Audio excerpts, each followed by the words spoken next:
Hey guys, Prowl 1701 here. Today we're going to be reviewing the novelization of Doctor Who and the Daleks by the legendary David Whitaker. And this is impressive. I really enjoyed this. I believe this is one of the many ones that's been sent to me by the Fly Attractor. It has an introduction by Neil Gaiman. The book is... some of the Target novelizations are very similar to the episodes.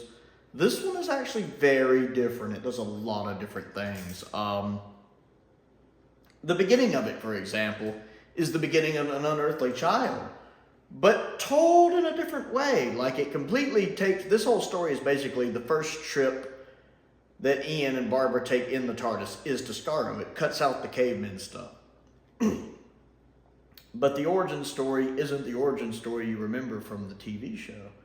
Because Ian is not a school teacher. He actually just meets Barbara for the first time at the beginning when he stumbles upon her injured from a car accident she was in, driving Barbara to driving Susan where Susan was supposed to live. So this is Ian and Barbara meeting for the first time. Neither of them are teachers. Barbara is a personal tutor hired by the doctor to teach Susan, and Ian was just in town applying for a job as a teacher. So they both have different origins here, and they're meeting each other for the first time in this story. Now, it jam-packs an unearthly child, the first episode, into just a short bit at the beginning, just like a chapter or two. So it cuts away at kind of all the fat. Not that there's really any fat in that first episode, but it does give us kind of an abridged version of that. But it's interesting because it does play out differently. It's like seeing a different origin story.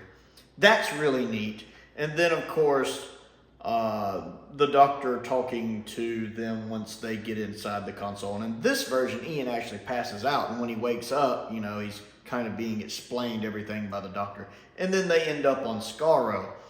And again, the book does a lot of different things. The characters, Ian still acts mostly like Ian. Barbara is actually very different. Susan is very different. The Doctor is still very much the first Doctor. Although he's a little nicer here, more like nicer how he became later in his run. Even later in season 1. He's more like that here. Keeping in mind, this was probably the first novel, I think. It came out in like 1964. So when this originally released, the original first release of this, William Hartnell was still the Doctor. Ian and Barbara were still there. I think it has a copyright of 1964. So this could be the first novelization. Susan is a little more competent, probably more the way they told Carol Ann Ford she was going to be. She's not as, what do we do? Oh no, Grandpa! It's not that. She's actually bright and intelligent and much more capable in this. Barbara is a little more emotional, not like Susan emotional, but she's not quite as calm as she is in a lot of the episodes, especially in the TV episode of the Daleks. She's a little more emotional. She obviously has an attachment to Ian, which is interesting, but it does that kind of thing where you have these two people, obviously they like each other, but they squabble and act like they don't like each other, especially on the woman's part. She won't even look at him, and he gets the impression she doesn't like him. She thinks he doesn't like her. It really kind of falls into that. I don't know if I'd call that a trope, because that does happen in real life. I've been there, seen it, I've been in it. But that happens more, and that really doesn't happen a lot with Ian and Barbara. They never really get into that kind of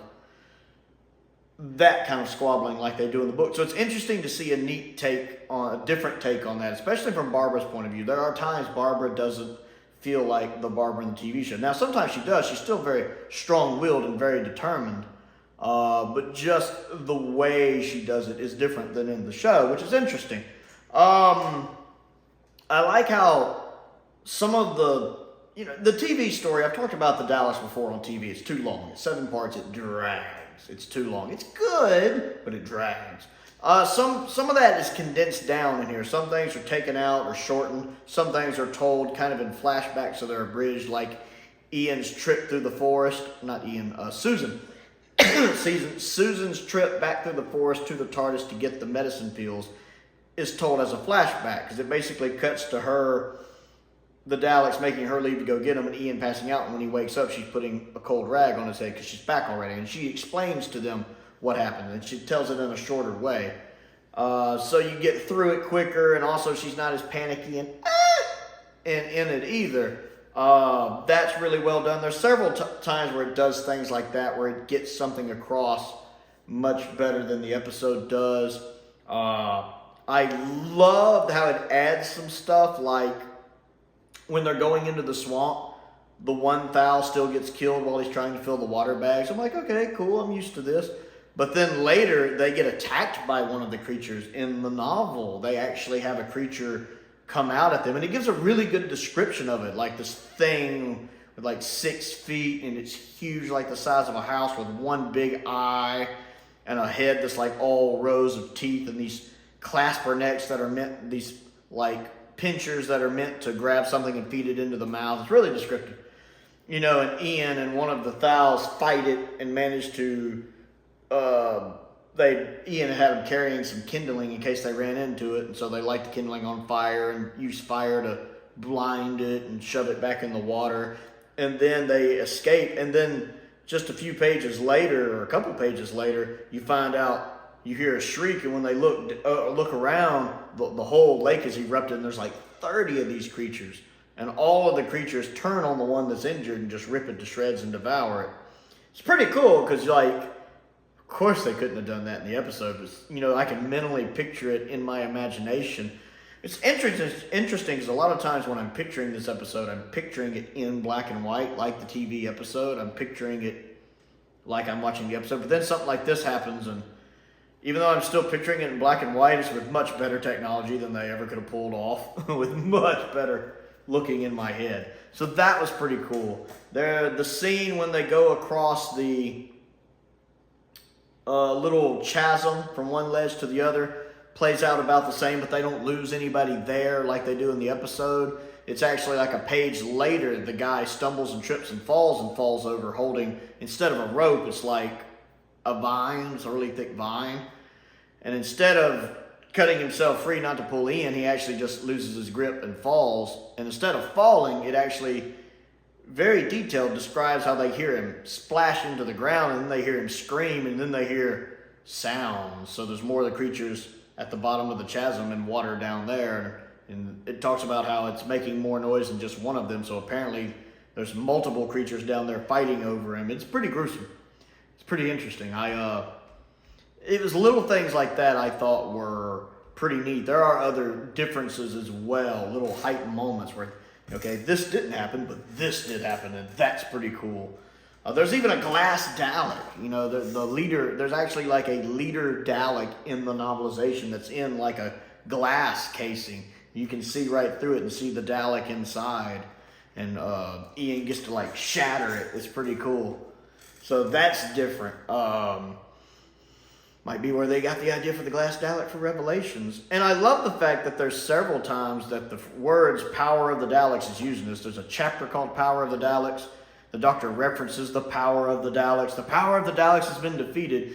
And it just clicks in my head because it's David Whitaker, who would also later write The Power of the Daleks. This came out, you know, a couple years before the actual story, The Power of the Daleks. So I kind of wonder if he took inspiration from his novel when he was naming The Power of the Daleks. That's just kind of cool to me. So yeah, I really found this a good read. It's different. You know, I know a lot of times people are like, well, what do I need the novelization for? I've seen the episodes. But it's different to the TV show the same way that the Peter Cushing movie is different to the TV episodes. The Peter Cushing movie and the TV show are the same story, but they follow very different beats. You know, it's told in a different way. It's like a multiverse, you know, a parallel universe version of it. They're drastically different while at the same time being very the same. It's the same story through a different lens. The book is the same way. The book is the same story through a different lens, a bit different. So almost like a third parallel universe. So all three of these can be canon. They just take place in separate different universes. So just as if you've seen, you know, Doctor Who and the Daleks, the Peter Cushing movie, then you know how different it is from the original Daleks TV episodes. You know where it's similar, and you know how it's different, and how some parts are similar yet different. The book is the same way. The book is the same way. There is that kind of difference in some parts. And it's really interesting to have 3 different takes on this story. And, I couldn't rank them if I wanted to, because they are different and meant for different mediums. One's meant to be watched in 60s TV. One is meant to be a 60s, cinematic feature in film. And one is meant to be read and pictured in your own mind. So it's hard for me to rank which one I like the best. But I was very impressed by the novelization. I like David Whitaker anyway. I have watched the David Whitaker special that was on the season 2 box set. It was very moving, very moving. Such a talented writer, and he did so much for Doctor Who. So if you haven't read the novelization, find a copy. Plenty of it. It's been reprinted many times. It's really good, especially if you are a fan of the Daleks, if you're a fan of the episode of the Daleks, or just the Daleks themselves. I think it's a nice third option for experiencing this story. So I want to know if you have read the novelization of the Daleks by David Whitaker and what you think of it. So comment down below and let me know. I want to give a shout out to the Fly Attractor. I believe this is one of the ones he sent. I definitely appreciate it. If there's anything you would like to send me, my P.O. box is down in the description below. I always appreciate that people take the time to send things. I very much enjoy watching and reading them. I also have a Patreon if you would like to support me that way. That does help me keep the bills paid. There is a link to that down in the description below. I want to give a shout out to some of my top tier patrons, Finn Perkins and Stephen Crane and Colin Coney. I appreciate their support as I do the support of all of my patrons. I also have a link to my Amazon wish list down there as well. I update that regularly. Most importantly, though, thank you for watching.